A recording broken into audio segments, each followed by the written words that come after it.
Hey, it's me.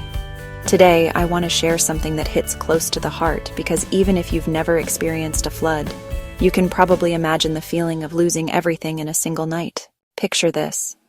It's the middle of the night in the Texas Hill Country.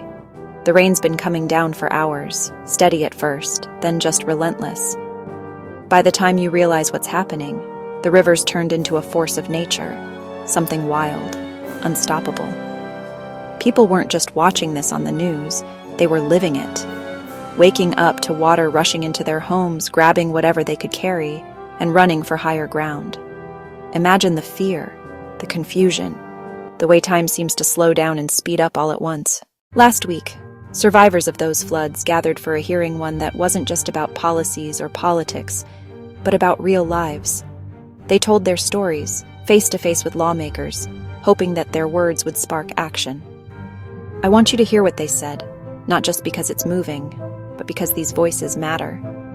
One survivor described the sound of the flood waters, how it wasn't just the roar of water, it was the sound of memories being washed away. Family photos, childhood drawings, the irreplaceable things that make a house a home. Another spoke about the aftermath. The mud left behind, thick and suffocating.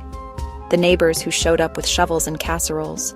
The way strangers became friends overnight. If you've ever wondered what community really means, you'd find it here, in the resilience of people picking up the pieces together. But honestly, there was frustration too. Some survivors felt forgotten, waiting for help that took too long or never came at all.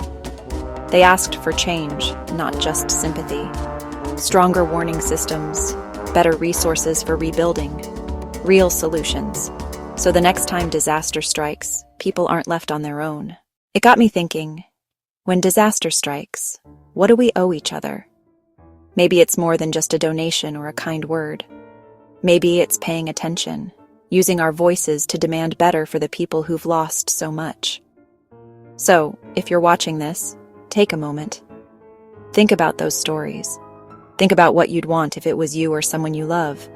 We can't stop every storm, but we can change how we respond, how we support each other, how we rebuild. Thanks for listening.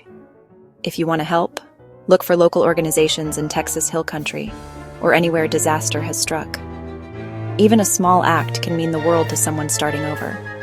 And remember, sometimes the most powerful thing we can do is make sure no one faces tragedy alone.